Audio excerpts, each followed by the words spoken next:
Yes, it's the summer, but we're back in a very special edition of Belfast Giants, and we're using AVFTV as the platform to announce this. I'm joined by, well, one face that you'll recognise, and Mr. Adam Keefe, and we're also joined by David Harrower.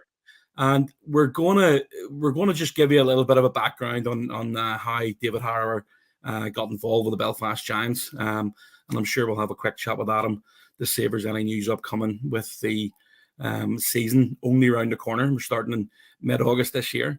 But David, obviously, we've chatted a few minutes before we came online, and the Belfast Giants. We talked about the community and hockey.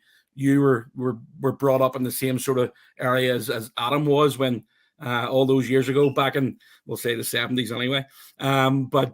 You obviously came along as a hockey fan. You're now living in Washington.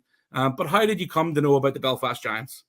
Yeah, so it all sort of originated about 3 years ago when I saw a social media post by Wes Johnson, who's the public announcer for the Washington Capitals, but a young man in Belfast who was suffering a debilitating disease called Duchenne's muscular dystrophy.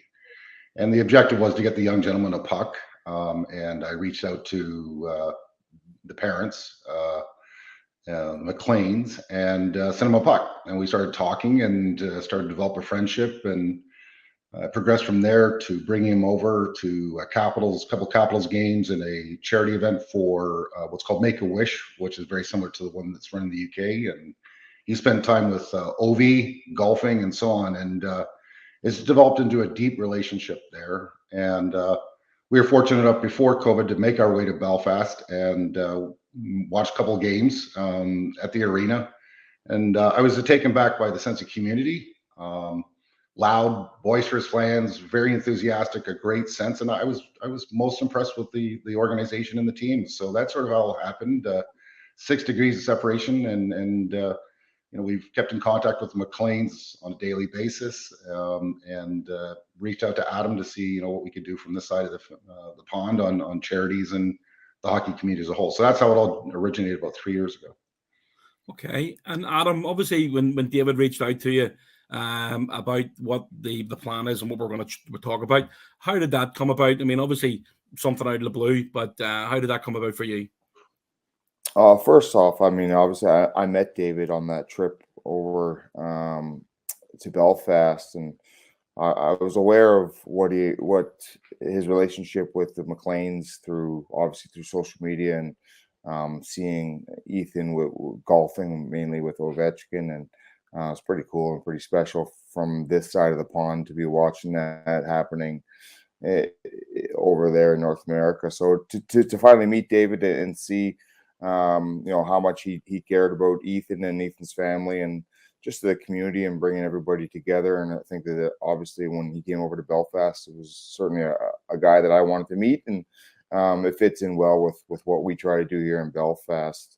But in relation to the donation that he is making, he reached out to me and just in terms of what he's done for Washington in the past of picking a couple players that either are struggling or just just a little bit of motivation and making a donation to them for their success throughout the season to their chosen charity. And he wanted to make that known here. And then I think that David had kind of read up on the Raine razor, and because of that, it had handpicked Kevin Raine as a player that he would like to help out in that aspect of it. And I think obviously with Kevin, I think Kevin has the mental health, if I'm correct, for the charity. And then through that, we selected Ben Lake as well as another player in aid of the Northern Ireland Childrens Hospice. And David, first of all, thank you very, very much from both charities' perspectives. I know Kevin Raine's worked hard this year to gain awareness for actually mental health. And Davy McGimsey, who is sitting backstage recording this for us tonight, Davy McGimsey was his idea about starting the Raine razor. And you're obviously have been aware of that, and it's hit the total. I think it's around about the £2,800 mark. from the Belfast Giants fans alone. So you must have been aware of that too. Yeah, I was. I mean, I followed Giants through social media after the trip. I think specifically to Kevin's initiatives, right? Raine, you call him over there. He's focused on a really sensitive issue, which is mental health, right? COVID and so on. And I think it's an admirable charity. So it made a lot of sense for me to do whatever I could to support it from behind the scenes. And, knowing hockey and a lot of the players that come over to Europe to play, they reach out to those communities. They're very much glued to the community. So when we talked about Ben Lake, I believe is the other player, these are the guys I grew up with in high school, right? You get to know them and what they're about. And, anyway, somebody who's been fortunate to do well in business, if I can support them and it gets passed on to, mental health issues or a hospice for children in those unfortunate situations is, to me, something that I do with pleasure. The hockey community we've already chatted about is very, very small, and one thing, I mean, I've been around the Belfast Giants since since 2000, so it's a long time, and one thing that sort of sticks out for me and a lot of other people is the sense of community. The players that we bring in mostly from North America have just sort of I don't want to use the word ingrained, but it sort of is built right into them. And it's been fantastic. I mean, Adam's been here now 12 years, and he's changed a little bit over the years. But Adam, I mean, you've been heavily involved in that side of things, obviously through Laura Small and all the other bits and pieces and the other charities that we've supported over the years. You've been heavily involved in that as well. Yeah, I think it's something that became apparent to me when I got here, just the involvement in the community and what we as the Giants mean to both sides of the community and bringing everyone together.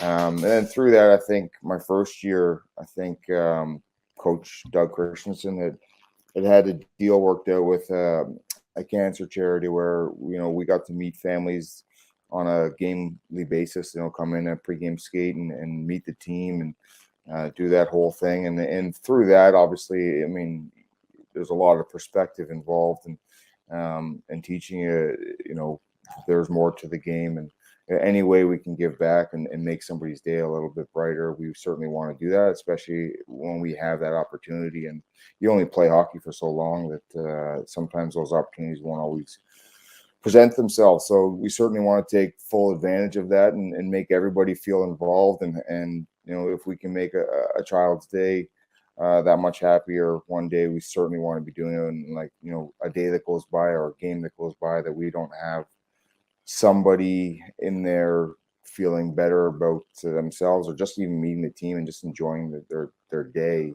that actually upsets me that if we miss a game day as a result of what we could have done. Obviously COVID has put a damper on some of that, but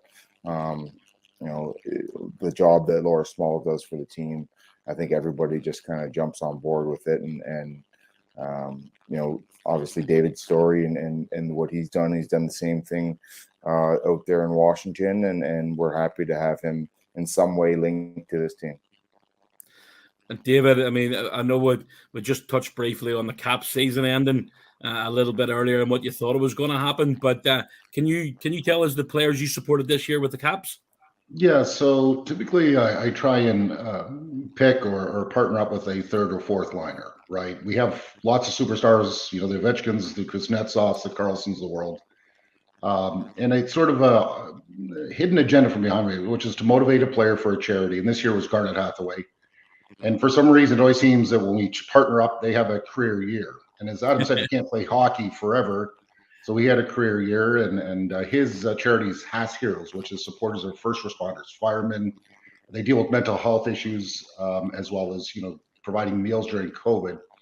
And the year before, the player before that was Brett Conley, and again he was traded into the Capitals, had a career year, and both players, Brett signed a contract which was $3 million, I think, for 3 or 4 years. As Adam will attest to, you don't have that many years. And so if I can motivate them to get a career year they sign up a contract that sets their family up, that's sort of the running joke, which is, try and motivate them to score and light the lamp as much as possible. And they sign a contract that sets them up, because it's you're one play away from having a knee blown out, and that's it. And yes, there's the Players Association, but there's no real safety net in professional sports. So it's sort of a dual benefit. The charity gets funded, player gets motivated, and we have a lot of fun doing it. So it was Garnet Hathaway. We've re-upped again for this year coming up, and it was for Brett and I did it for 3 years or 2 years before he went to Florida. That's fantastic. Absolutely brilliant. Well, the total raise so far for the Rainer Razor is just approaching £3,500. It's not too yet as I thought it was before, with the gift aid, and there's other donations made as well. So it's nearly £3,500. And Adam, can you tell us how much that David's actually donating both to Action Mental Health, which would be towards the Rainer Razor, and then we're also putting another donation towards the Children's Hospice? Well, it started out as a per point thing, but then through speaking to David, he just wanted to make it to make it a round number and up it both to both charities are going to be getting £5,000. That's absolutely fantastic, David. Listen, again, we don't want to keep you too long because I know you're a busy man, and it's been we're back and forth with emails over the last few weeks trying to get a time to sort everything out, and great to have Adam back in the country after the World Championships. I think I speak on behalf of all the Belfast Giants fans and obviously all the charities that you're involved with as well. Thank you very, very, very much. This will make a massive, massive difference with especially the Action Mental Health for Kevin Raine's charity and Ben Lake's charity as well, because I know that the Northern Ireland Hospice, the Children's Hospice, only gets 20 or 21% of government funding as well. So every little helps. And I think it's fair to say that you've made a fantastic gesture, and we really do appreciate your support. And I'm sure Adam will follow that up with a comment as well. Yeah, I mean, it's just it's touching and very generous of you from across the water to think about a little place like Belfast, and obviously a lot of the things that we do here for charity or just for a individual kid.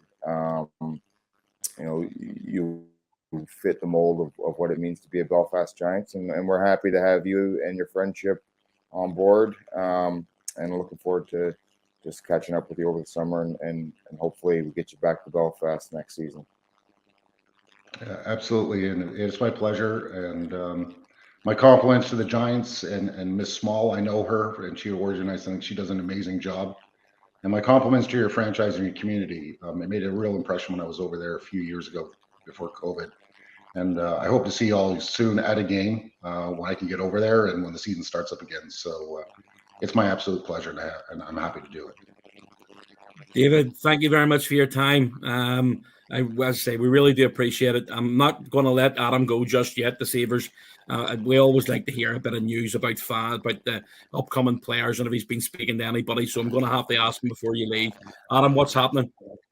Bye-bye, gentlemen. Thanks, David. Bye-bye. Take care, guys. Wait and see. Cheers, David. You're going to have to wait and hear through the social media channel. That's the way it always works, isn't it? Yeah, exactly. I guess that's a good point. No, I mean, we've been chatting with everybody, and everybody's we're working towards getting some key signatures down and done, and when we do, we'll get them out there for the fans to celebrate, I suppose. But we're just really looking forward to building the team for next season, and obviously with the Champions League draw and we now know who we're up against and where we're going. That's exciting as well. A great challenge for this group, a great challenge for this organization, but a well-earned one. And you don't go through 8 months and become league champions and just by mistake. So it was well-earned by the last year's team and the organization and the fans as a whole. So we're really excited to get going for next season. Top man, Adam. I think that's going to do us. Again, a fantastic gesture by David, and we'll get this